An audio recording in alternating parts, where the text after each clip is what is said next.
संदीप ने अपनी माँ के कहने पर गांव में शादी कर ली थी। लड़की का नाम था सुनीता। माँ का कहना था एकदम मॉडर्न बहू नहीं होनी चाहिए, लेकिन उन्हें नहीं पता था कि गांव से आने वाली बहू सुंदर सुशील तो होगी और उसको गांव से बाहर भी निकाल लाएंगे, लेकिन उसके अंदर का गांव कैसे बाहर निकलेगा? शादी के कुछ दिन बाद माँ टिफिन तो विदा जरा। बेटा अब तो स्कूल नहीं ऑफिस जाता है, माँ से नहीं अपनी बीवी से टिफिन मांगा कर। ओके माँ। सुनीता टिफिन ले आओ। एक किलो टिफिन, इसके अंदर पिस्ता डाल दिया है। पिस्ता? पिस्ता क्यों? सासू ने बोला था ना कि आपको पिस्ता बहुत पसंद है। ओहो मैंने पिस्ता नहीं पास्ता बोला था, पास्ता। पास्ता कहीं होता है पास्ता? अरे बेटी तू रहने दे, मैं बना लूंगी। अच्छा किया कि पाव भाजी बनाने का नहीं बोला, वरना किसी के पाव बना देती है। सुनीता को बुरा लगता है, लेकिन उसकी नादान हरकतें कम नहीं होती। ऐसे ही एक दिन, अरे तुमने ये क्या लगाया है? अरे आप वो फुस-फुस करके लगाते हैं ना, वही। दियो? कहाँ दियो? किसको दियो? अरे वही ना जिससे खुशबू आती है। हाँ सही पकड़े हैं। अच्छा लेकर तो आना। कौन सा दियो लगाया तुमने? अभी लेकर आते हैं जी। संदीप की बात मानकर सुनीता अंदर से खुशबू वाला फुसफुस लेकर आती है। ओएमजी, ओएमजी मतलब ओ माय गणेश ना। अरे ओएमजी छोड़ो, ये खुशबू वाला फुसफुस की बात कर रही थी तुम? हाँ इसी की, ठीक से सही पकड़े हैं। अरे देवी लेकिन आप सही नहीं पकड़े हैं, ये दियो नहीं है। दियो नहीं है तो क्या लियो है? अरे ये रूम फ्रेशनर है जिसको कमरे में छिड़कते हैं, खुद तो नहीं। कोई बात नहीं, माँ कहती थी आत्मा किराएदार है, शरीर किराए का कर्म। हम शरीर पे ये डालिए तो क्या फर्क पड़ जाएगा? अरे बहू, ओ बहू, मेरे लिए फल ले आ, फिर मैं बाजार जाऊंगी। सुनीता अपनी सास के लिए फल लेकर आती है।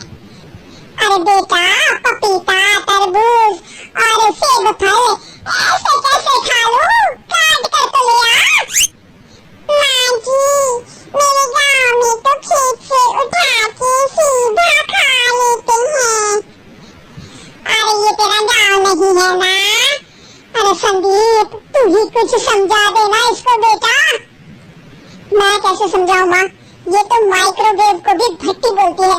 कल मैंने बोला हाय कैसी हो तो बोलती है किसी को हाय नहीं लगानी चाहिए। अरे सुनीता तेरा क्या होगा? अभी तो कैसे बताऊं माँ जी, अभी हम कुछ करेंगे फिर पता चलेगा क्या होगा। लड़का या लड़की। हे भगवान कहाँ से आ गई है? रामपुर से जी, आप ही तो लेकर आए थे मुझे।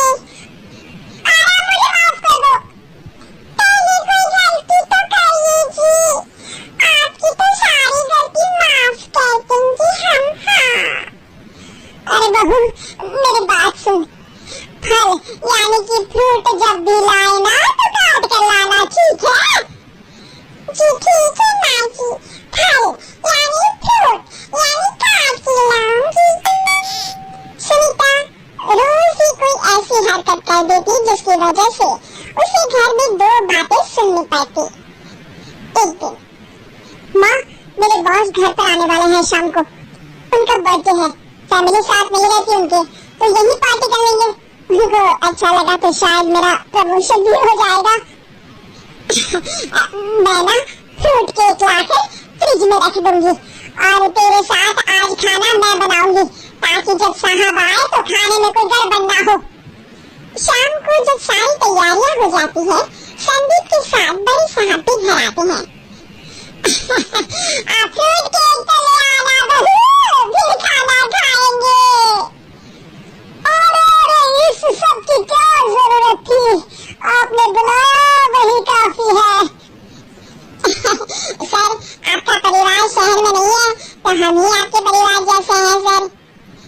इतने में ही सुनीता फ्रूट केक लेकर आती है और बड़े साहब की टेबल पर रख देती है और जैसे ही केक के ऊपर का बॉक्स हटाती है, केक तो कटा हुआ है। मैं तो ऐसा नहीं लाई थी। आप मुझे शाबाशी दे सकती है माँ जी, मैंने ही केक काट दिया। आपने कहा था ना, फल यानी फ्रूट यानी हमेशा काट के लाना। तो फ्रूट केक भी तो फ्रूट ही है ना, तो मैंने पहले ही काट लिया। होना मैं समझदार। अरे बहू, ये क्या किया? केक हमेशा वही काटता है जिसका जन्मदिन होता है। तुझे एक बात भी समझ नहीं आती, एक नंबर की बेवकूफ है। पूरा माहौल बिगड़ चुका था। संदीप को लगने लगा था कि साहब उसे प्रमोशन तो दूर की बात है, कहीं डिमोशन ना दे दे। लेकिन साहब बीच में ही बोल पाते हैं, अरे कोई बात नहीं, ये इनकी बेवकूफी नहीं है, इनका भोलापन है। बेटा आप कहाँ से हो? रामपुर गांव से। अरे वाह, गांव से, फिर तो आपके गांव में ताजे फल और सब्जियां मिलते होंगे। हाँ, सही पकड़े हैं। हम तो काटते भी नहीं, सीधा खा लेते हैं। मैं ना एक बार तुम्हारे गांव घूमने जरूर चलूंगा। क्यों संदीप, ले चलोगे ना? मुझे गांव घूमना बहुत पसंद है। बस फिर क्या था, संदीप और सास दोनों खुश हो गए क्योंकि साहब को सुनीता ने गांव की बात करके खुश कर दिया था। आज संदीप का प्रमोशन पक्का था। शिक्षा, कभी भी किसी भी गलती पर घबराना नहीं चाहिए। हो सकता है कि उस गलती की वजह से आगे बड़ा फायदा हो जाए।